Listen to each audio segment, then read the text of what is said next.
kalau orang itu bekerja karena takut, maka hasilnya itu tidak akan bertahan lama. Kadang-kadang ya, karyawan itu tidak butuh solusi, tapi butuh rasa untuk didengar. Kalau satu customer itu bisa beli seharga 100 juta, tapi macet pembayarannya, itu bukan rezeki. Ya kan? Jadi piutang Pak. Nah, itu utang moral ya. Lebih baik 70 juta tapi lancar. Kan gitu kan? Betul. Lancar, rapi, dan bisa repeat tahun Repeat. depan. Iya.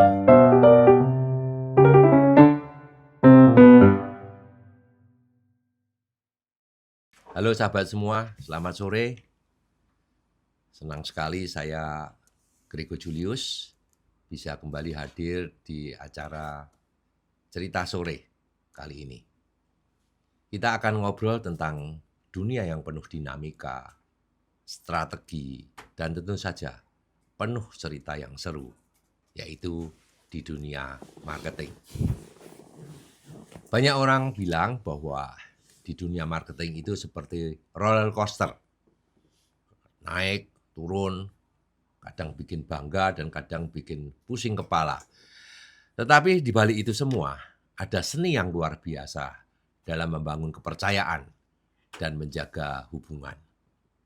Dan hari ini saya tidak sendirian, saya kedatangan tamu yang luar biasa. Beliau adalah seorang area manager yang sudah malang melintang di dunia penjualan buku ke sekolah-sekolah. Sosok yang paham betul tentang seluk-beluk lapangan dan tantangan di dunia sales.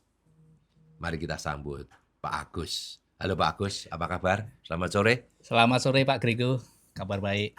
Bapak apa kabar? Luar biasa. Sehat selalu Bapak? Sehat, iya. Oke, terima kasih Bapak atas kesempatan dan waktu yang diberikan pada saya dapat bertemu langsung dengan Bapak, sharing ilmu. Suatu kehormatan Bapak bagi saya bisa bertemu langsung dengan sosok maestro yang sukses di dua bidang usaha serta bidang musik, yang mana mungkin dari pengalaman Bapak nanti bisa sangat berguna bagi saya Pak sebagai area manager, memimpin tim, bagaimana cara supaya bisa maksimal, bisa tumbuh tim saya dengan pengalaman-pengalaman Bapak. Izin Bapak tidak berlama-lama, boleh saya mulai Pak? Monggo, Pertanyaan silakan. saya Bapak. Yuk. Ya. Yang pertama Bapak dikenal sebagai sosok yang sukses dalam bisnis, namun tetap tidak meninggalkan passion bermusik. Ya. Bisa diceritakan bagaimana awal mula Bapak meniti karir hingga bisa berada di dua jalur kesuksesan ini secara bersamaan Bapak? Oke. Tadi dibilang maestro ya. Maestro, Saya belum iya maestro Pak. itu, saya masih dalam tahap belajar ya. Iya, Belum maestro. Terutama yang di musik saya masih pemula sekali. Ya. Iya Pak. Oke. Kalau dibilang sukses di dua jalur, sebenarnya saya itu kadang-kadang berpikir ya, saya sendiri itu sering merasa bukan soal memilih di dua jalan, tapi menjalani satu perjalanan dengan dua bahasa yang berbeda, yaitu bahasa bisnis dan bahasa musik. Awalnya memang semua berangkat dari hal yang sederhana. Saya senang sekali belajar musik. Ya sudah sejak kecil saya itu hobinya bermusik. Ya. Dan setelah akhir-akhir tahun 2002 saya mulai menulis, menciptakan lagu begitu. Tapi di sisi lain saya juga punya tanggung jawab besar di dalam dunia usaha. Jadi saya jalani keduanya bukan sebagai beban, tapi sebagai keseimbangan antara musik dan bisnis. Karena menurut saya bahwa bisnis itu mengasah logika dan kepemimpinan. Memang logika itu penting, diperlukan sekali dalam dunia bisnis dan kalau saya jadi seorang pemimpin juga, kepemimpinan itu harus diasah terus itu. Iya, Itu Pak. tantangan saya. Nah, sedangkan musik itu menantang batin dan memberi ruang untuk jujur pada diri sendiri. Itu yang selalu saya terapkan pada saya ya. Saya ingat ya, eh, dulu di tengah kesibukan kerja, saya sering mencuri waktu malam itu untuk menulis lagu. Karena saya malam pun kadang masih bekerja ya. Seringnya bekerja waktu masih muda dulu ya. Kayak saya curi-curi waktu untuk bagaimana menulis lagu itu. Nah, kadang ide itu datangnya itu dari hal-hal yang sepele. Misalnya obrolan dengan karyawan dalam perjalanan kerja atau sekedar keheningan di akhir hari Iya. ya, malam itu. Dan dari situ saya sadar bahwa ternyata keduanya antara bisnis dan musik itu saling menguatkan. Kok saling menguatkan bagaimana? Saat saya lelah ketika seharian sudah bekerja, musik itu bisa menyembuhkan. Nah, dan ketika saya merasa terlalu larut di dunia musik, ya kadang-kadang musik itu lupa waktu saya. Nah, saya ingat bahwa disiplin dari dunia bisnis itu menyeimbangkannya. Ya, Iya, Pak. jadi saya tidak pernah benar-benar memisahkan keduanya. Dan bagi saya bisnis itu juga seni. Ya, seni memimpin, seni memahami manusia. Dan musik itu juga kerja keras. Perlu manajemen, perlu konsistensi, dan tanggung jawab. Makanya dari dua dunia itu akhirnya bertemu di satu titik, yaitu makna. Ya, makna itu, wah itu yang sesuatu untuk saya. Makna untuk berkarya, makna untuk membangun dan memberi, karena pada akhirnya apapun jalannya, yang penting bukan seberapa jauh kita berjalan, tapi seberapa dalam kita menghidupi apa yang kita cintai. Iya. Makanya semuanya itu berjalan dengan beriringan. Nyambung, Pak ya. Oke. Jadi dengan berbagai macam karakter bawahan atau tim kita, pastinya kan mempunyai bentuk cara memimpin yang berbeda-beda itu, Pak. Nah, itu yang saya ingin saya katakan. Jadi, kenapa memimpin itu seni? Karena Anda akan menghadapi beberapa orang yang bermacam-macam karakternya. Betul, Pak. Ya, Anda akan menghadapi orang yang berbagai usianya, berbagai generasinya. Iya. Ada yang usianya di atas usia Anda, ada yang setara dengan usia Anda, bahkan ada yang Di bawah bawah. usia Anda. Anda cara memimpinnya kalau dengan satu kata nggak bisa, harus dengan beberapa kata atau beberapa bahasa atau beberapa cara. Ya, Iya. memimpin senior dengan yang anak muda mesti harus dengan bahasa atau dengan kata yang berbeda-beda. Ya, memimpin berhubungan dengan bawahan dan berhubungan dengan atasan, Anda harus mempunyai bahasa yang berbeda. Kan gitu kan? Betul, Pak. Itu seni. Ini merupakan, saya sebagai penikmat musik ya, Pak ya. Iya. Di saat lelah dalam bekerja, saya kan setiap hari juga mendapat tantangan, mendapat masalah, sesuatu hal yang baru. Di saat lelah itu dengan mendengarkan musik saja mungkin sudah mengurangi lelah saya. Dengan Bapak yang terjun langsung sebagai pemusik mungkin lebih mempunyai rasa itu. Betul. Tapi dengan rasa tadi, Pak, saya juga akan mencoba menerapkan lah, Pak, dengan cara memimpin itu tadi, Pak. Oke. Pak Grego, banyak pemimpin tuh pengen timnya kompak, produktif, tapi cara memimpinnya justru bikin tim tertekan, Pak. Menurut Bapak, gimana sih cara memimpin yang bisa diterima oleh semua orang tanpa paksaan, Pak? Baik.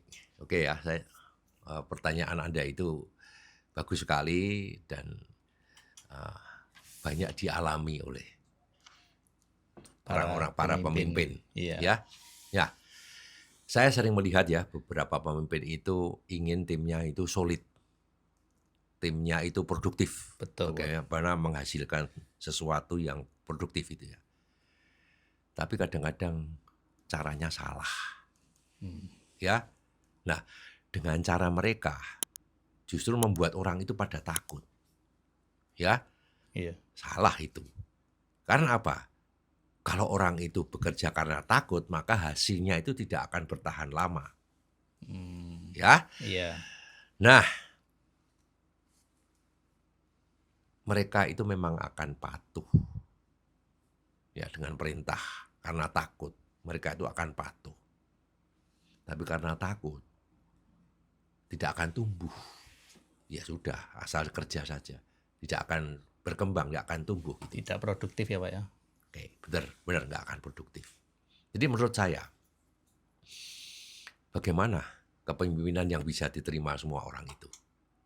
Ya, menurut saya, supaya diterima banyak orang itu harus dengan rasa. Lahir dari rasa. Nah, karena Anda tanya saya, Iya. karena saya seniman, modalnya di rasa. Rasa. Ya, bukan dari kuasa. Kalau Anda berkuasa karena Anda punya jabatan, Anda berkuasa.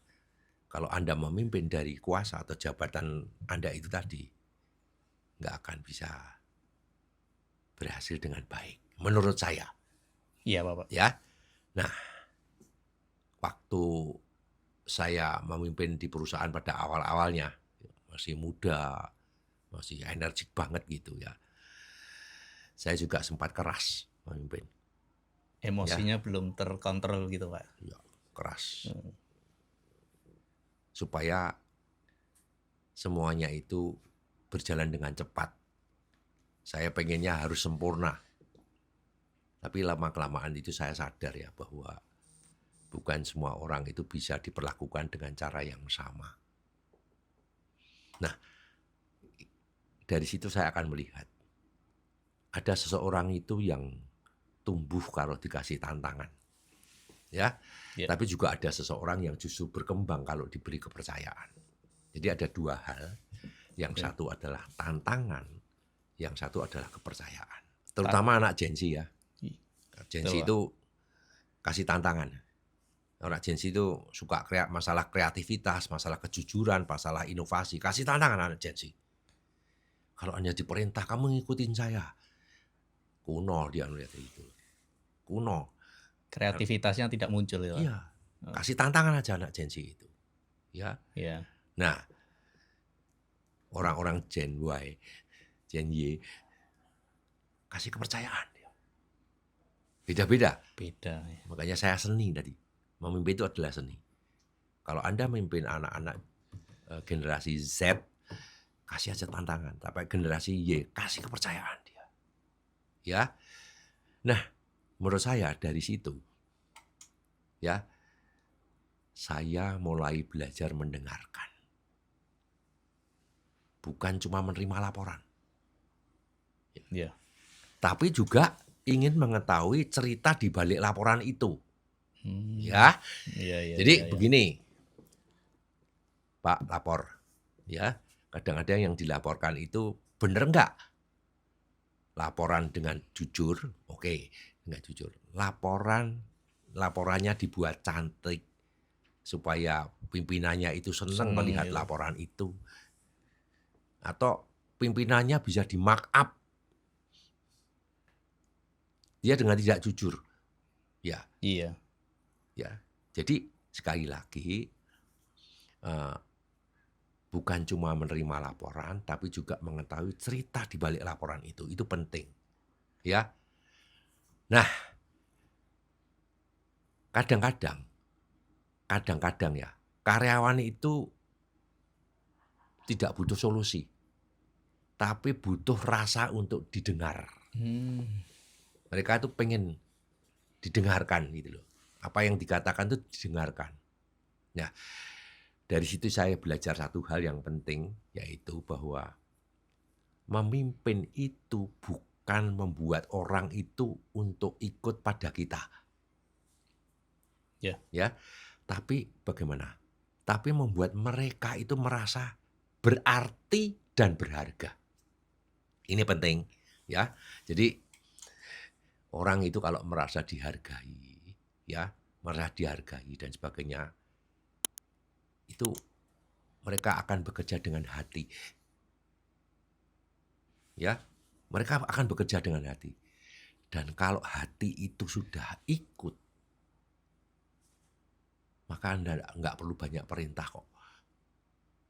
Mereka akan secara otomatis akan bergerak sendiri. Bergerak, Karena hatinya sudah kena, tersentuh itu sudah ya. tersentuh. Iya. Nggak usah diperintah, mereka bergerak sendiri, mereka bekerja sendiri. Mereka tahu apa yang mereka harus kerjakan. Mereka tahu kapan mereka harus mengerjakan. Udah otomatis. Sentuhlah hatinya, supaya hatinya itu tergerak. Itu tidak dengan kekuasaan, tidak dengan kekerasan, tapi Iya, dengan rasa. luar biasa ini Pak. Cara kepemimpinan ini baru saya dapat nih Pak. Di tim saya sendiri seperti yang Bapak sampaikan tadi, tidak semuanya Gen Z, terus ada yang lebih di atas saya. Cara membuat mereka patuh itu ternyata dengan rasa yang saya tangkap nih Pak.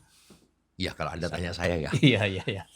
Sangat bagus sekali. Kalau Anda ini. tanya saya memang otak saya otak seni gitu deh. Jadi memang dengan rasa itu Harus dengan bisa rasa. menyentuh.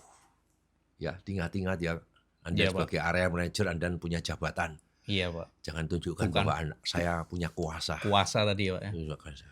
Ternyata tidak akan bertahan lama dan bisa jadi malah efeknya laporan-laporan yang diberikan kepada pemimpin Tidak jujur. Tidak jujur begitu. Iya. Cara memimpin seperti itu memang ya efeknya malah tidak baik ya. Jadi begini, bagi saya ya, menurut saya ya, cara memimpin yang paling efektif itu bagaimana? Anda harus hadir di tengah-tengah mereka. Baik, Pak. Setelah hadir, dengarkan apa katanya. Setelah itu, tunjukkan ketulusanmu. Jangan dibuat-buat. Iya. Harus tulus Anda. Tulus. Ya, karena berpura-pura tulus, tidak tahan lama. Ketahuan. Sekali lagi, Anda hadir di tengah mereka. Dengarkan apa kata mereka. Kemudian tunjukkan ketulusanmu. Nah, dengan demikian, semuanya itu akan menimbulkan kebahagiaan bagi mereka. Ya, karena tim yang bahagia itu bukan dibentuk dari aturan, apalagi aturan yang keras. Iya. Bukan itu, tapi apa? Dari hubungan yang manusiawi. Ya, hubungan manusiawi.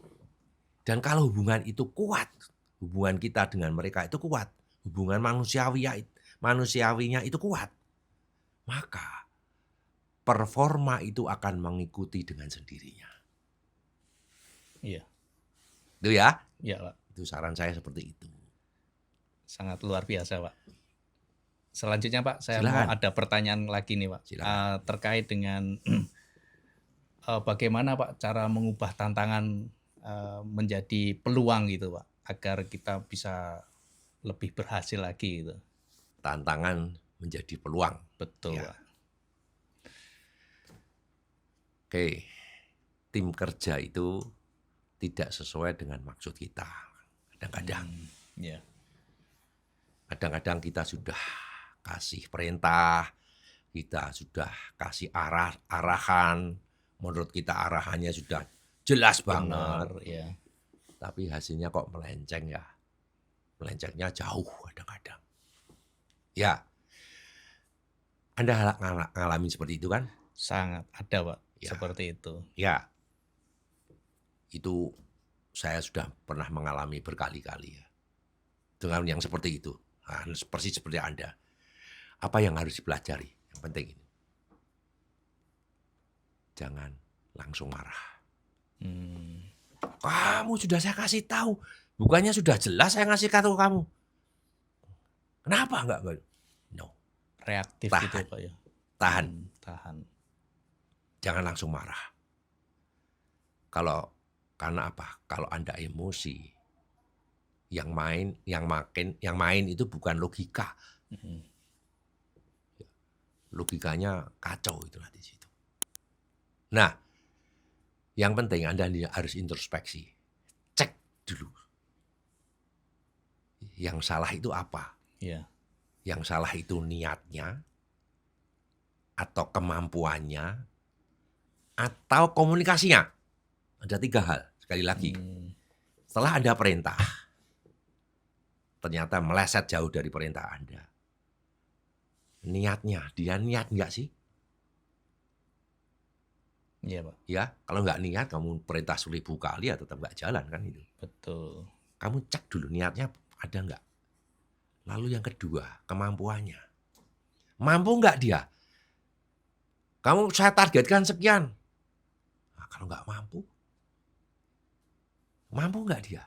Yang salah yang perintah loh. Cross check dulu. Iya. Lalu yang ketiga, masalah komunikasinya. Betul nggak Anda komunikasinya? Seperti itu. Nah, kita uraikan satu-satu ya. Baik, Bapak. Kalau niatnya baik. Tadi saya ngomong soal niat. Ya. Kalau niatnya baik, ya. Tapi hasilnya kurang.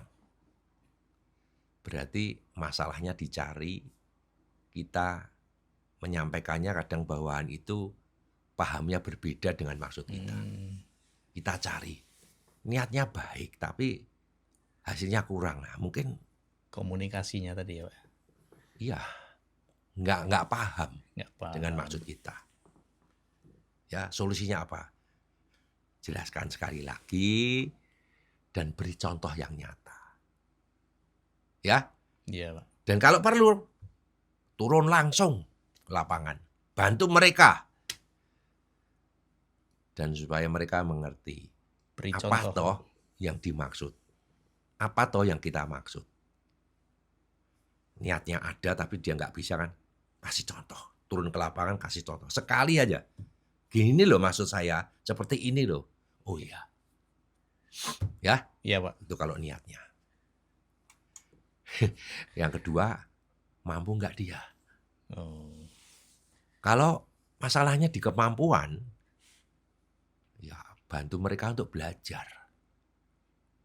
Diajarin lagi, kamu belajar nih, kamu nggak mampu.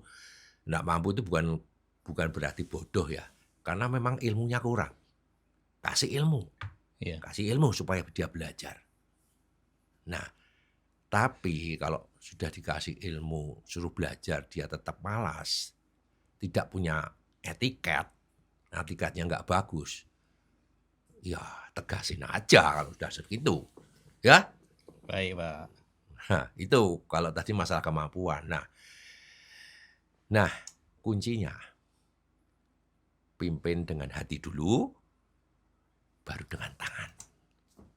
Dengarkan sebelum memutuskan. Tangan. Iya. Kamu nggak bisa dengan hati, kamu belajar, kamu nggak bisa, kamu nggak punya etikat baik, ya udah, tegasin aja. Iya. Ya. Nah, yang ketiga adalah komunikasi tadi. Ya. Nah, kalau ternyata masalahnya di komunikasi, lain kali setelah Anda memberikan pengarahan, suruh bawahan itu untuk menirukannya. Ya, saya sering begini. Misalnya Anda saya perintah, Mas, nanti kamu ke sekolah, ketemui Pak A. Setelah ketemui Pak A, nanti kamu katakan bahwa bukunya dikirim 3 hari lagi, karena baru datang kiriman dari pusat 3 hari lagi. Perintah gitu kan Anda? Iya. Suruh nirukan dia. Tirukan. Saya tadi ngomong apa tadi? Oh. Ya, ngomongnya nggak sama. Nah, salah kamu. Saya tadi nggak ngomong begitu. Coba kamu ikuti saya lagi. Bla bla bla bla bla. Suruh nirukan. Itu saya sering sampaikan itu pada satpam biasanya. Ya. Kadang-kadang, ya Pak, siap. Kadang-kadang enggak. Saya belum selesai ngomong saja sudah siap. Ya akhirnya keliru. Betul. Itu masalah komunikasi. Jadi ini cara yang sederhana. Ketika Anda perintah, udah jelas, sudah. Tolong ceritakan Katakan lagi seperti apa yang saya katakan. Benar nggak? Ceknya seperti itu. Cross check ya Pak. Cross check seperti itu. Ya. Oh. Nah, semuanya itu kalau tekanan dari atas tentang target yang harus dicapai, wah kalau itu sih makanan sehari-hari ya gitu ya. Ya. Ya.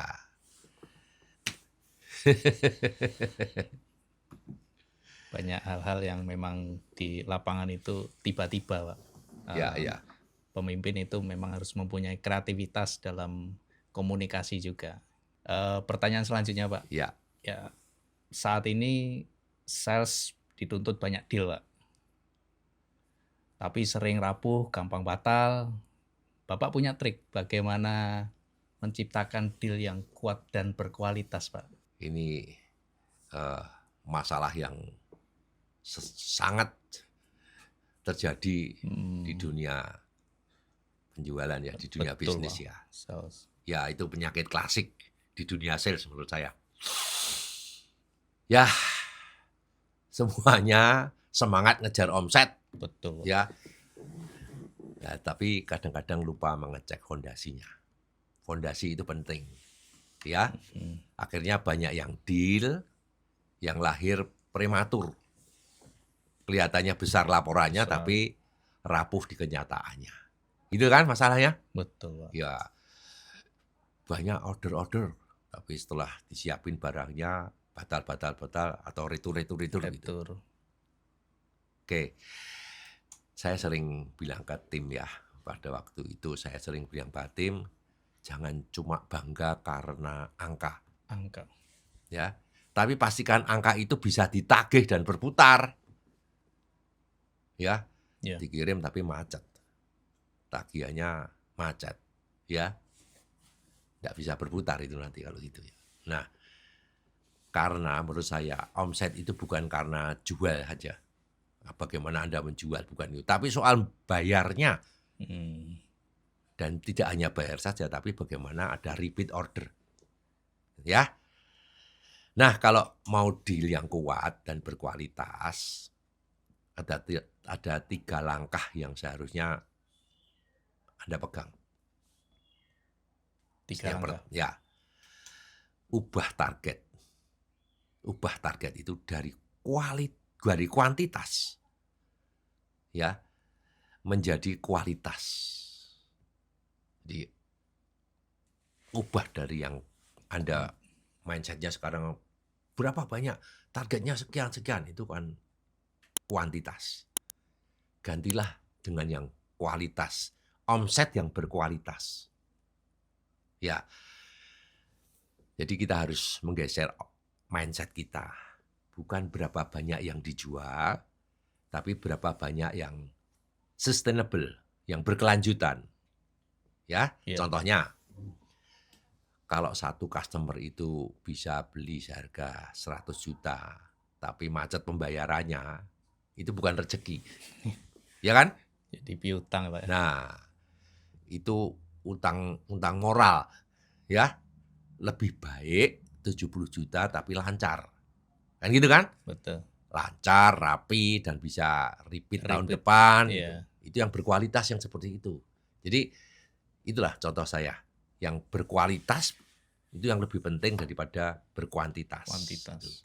Nah, caranya bagaimana? Caranya sebelum jual itu harus screening pembeli dulu. Ya. Nah, begini loh. Karena dihantui oleh target. Sales itu karena dihantui oleh target. Maka apapun caranya, yang penting laku. Bukan laku, bisa keluar dari gudang bukunya. Entah itu terbayar atau tidak, nggak mikir sales. Yang penting udah pindah ke tangan konsumen buku itu. Ya, kalau Anda jual buku itu pindah ke konsumen. Iya. Nah, apakah mungkin ini untuk screening dulu pembeli? Kekuatan pembeli itu sampai berapa? Ya, lihat kemampuan customer-nya. Anda harus juga melihat pola bayarnya tahun yang lalu itu bagaimana. Ya. Kemudian yang ketiga, hubungan dengan customer itu sampai seberapa jauh.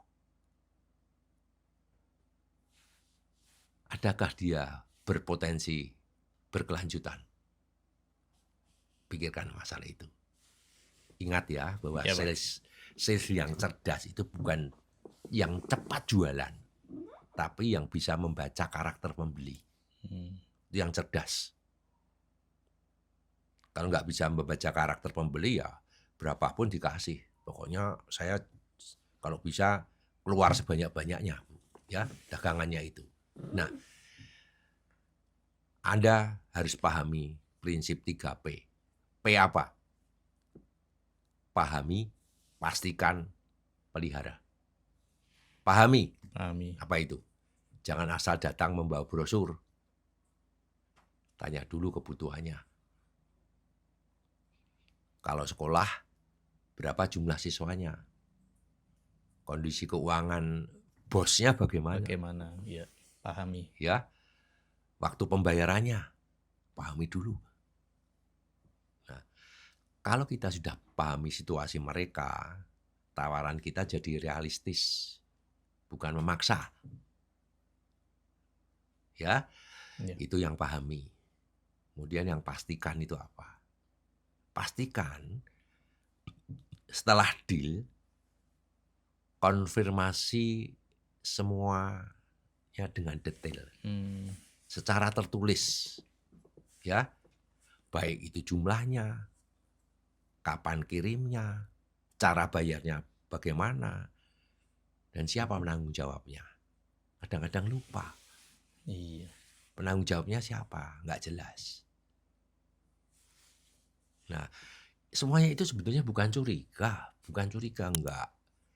Tapi profesional menurut saya. Kalau semuanya jelas di awal, peluang batal itu kecil. Ya, itu P yang kedua. Ya, P yang ketiga apa? Pelihara.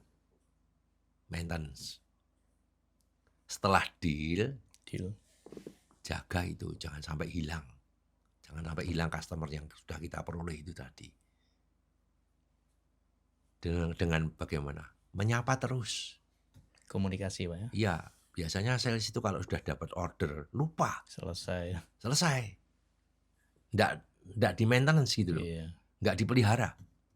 Ya, harusnya juga disapa terus. Bantu di follow up administrasinya. Bantu administrasinya, kadang-kadang kan guru yang sudah senior itu kan agak kesulitan itu. Iya. Ya. Iya.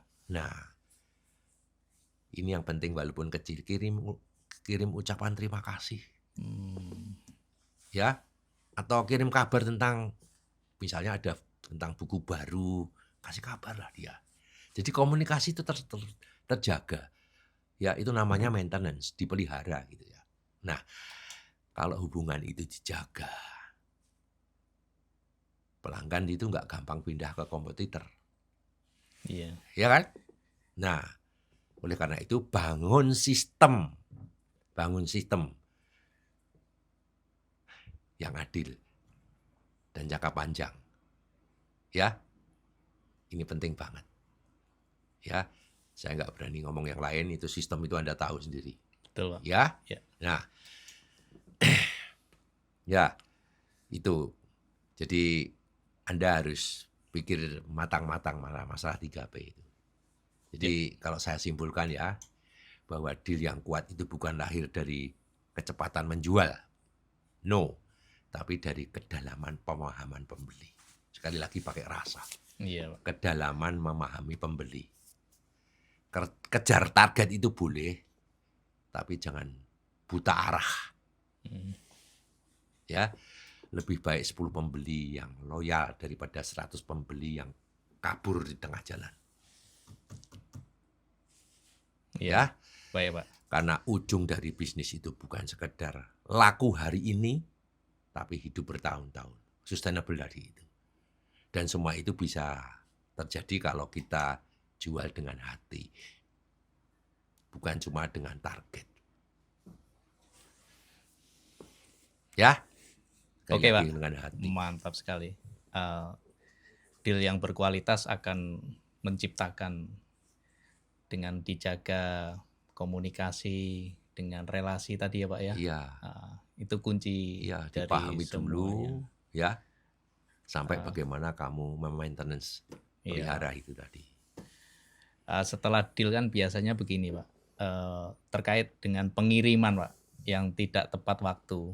Ini menjadi salah satu tantangan terberat. Menurut Bapak, apa formula komunikasi terbaik untuk menghadapi relasi yang sulit? Bagaimana agar mereka tetap percaya, Pak? Tetap mau bekerja sama dengan kita itu. Barangnya telat nih, Pak. Hmm. Ah, Ya, biasanya terlambat terus apa namanya? Mutung gitu ya. mutung ya. Ah, Udahlah, kamu terlambat, saya iya. tak cari yang lain aja Nah, ini gitu ya. bagaimana cara mengkomunikasikan dengan baik itu, Pak? Ya itu memang kalau bukunya terlambat itu membuat kita deg-degan ya, Betul, Pak. deg-degan. Deg-degannya apa? Mesti nanti dimarahin oleh customer kan gitu kan. Ya, Customer. Terus ke depannya ini apakah mau order lagi atau tidak gitu. ya, ya gini ya. eh, tapi justru di saat seperti itu ya, itu kualitas hubunganmu diuji. Oh iya. Seperti saya tadi kan, kalau kamu maintenance-nya bagus, telat ya sudah nggak apa-apa lah gitu. Tapi kalau kamu komunikasi nggak bagus, relationship nggak bagus, ya kamu akan hilang gitu nanti. Hilang. Ya, itu akan diuji kalau memang seperti itu. Kualitas hubunganmu akan diuji pada saat terlambat itu ya. Bukan pada waktu semua berjalan, bukanlah pada waktu itu semua berjalan lancar. Iya. Ya, tapi ketika ada masalah dan kita mampu menghadapinya dengan dewasa, saya selalu bilang kepada tim begini, ada 3 rumus yang sederhana menghadapi relasi yang kecewa itu. Mm-mm. Ya, 3 lagi. Apa rumusnya? 1 jujur, 2 responsif, dan yang ketiga tulus. Jujur, Jujur, responsif, responsif, dan tulus. tulus. Bagaimana menghadapi itu ya? Jujur itu harus sejak awal. Kita harus membangun bisnis itu harus jujur. Jujur sejak awal. Nah, maksudnya begini. Jangan menunggu pelanggan marah baru kita kasih tahu kalau terlambat. Oh, Ya, jangan. dari awal, Pak. Ini terlambat ini gimana ya? Kamu harus sejak awal datangi pelanggan, kamu secara jujur ngomong kalau maaf Bapak ini bukunya terlambat ini karena bla bla bla bla bla dan sebagainya itu. Nah, begitu ada potensi untuk delay, ada keterlambatan itu, langsung hubungi duluan ya. Saya sering berkata lebih baik kita ngomong duluan daripada mereka tahu dari pihak lain. Ya, Iya, Pak. itu penting. Kita ngomong duluan daripada tahu dari pihak lain. Jangan bertele-tele ya, ngasih tahu. Jelaskan salah singkat, tapi jelas. Karena apa? Kenapa terjadi? Kenapa kok sampai terlambat itu? Dan kamu harus bisa memberikan solusi. Kapan selesainya? Kapan Anda bisa kirimnya? Ya, kejujuran mungkin tidak menyenangkan di awal. Nggak enak itu. Karena terlambat ya. Ya. Tapi justru itulah yang menjaga kepercayaan untuk jangka panjangnya. Ya, itu yang penting. Jadi apa? Dengan jujur itu. Jujur. Lalu yang kedua responsif ya. Nah, responsif itu hadir dengan solusi. Ya, kalau pelanggan marah, jangan disambut dengan pembelaan. Oh. No. Ya, orang sudah marah, kamu salah, kamu membela diri. Iya. Membela diri itu begini loh. Kenapa bukunya terlambat? Ya Pak, memang kami sudah usaha, saya sudah usahakan, tapi yang dari pusat itu Pusat nggak ya. ngirim-ngirim, itu kan pembelaan itu. Ya, ya sudahlah. Kalau pelanggan marah itu jangan disambut dengan pembelaan, tapi dengan empati. Ya, Iya, Pak. dengan empati, jangan ada pembelaan. Contohnya, bukunya terlambat ya. Saya paham sekali, Pak atau Bu, saya paham sekali. Pasti ini sangat mengganggu kelancaran dalam proses belajar maupun mengajar. Ya, kami mohon maaf. Kami sudah siapkan langkah agar pengiriman berikutnya lebih cepat. Nah, boleh kami update langsung perkembangannya setiap hari. Nanti tawarkan seperti itu. Komunikasi yang baik, Pak. Nah, nada-nada yang seperti itu menunjukkan bahwa kita itu benar-benar hadir. Hadir untuk memperbaiki dan bukan untuk menghindar. Ya, jangan takut menghadapi masalah. Bukunya terlambat, tahu nanti kalau ke sekolah itu dimarahin.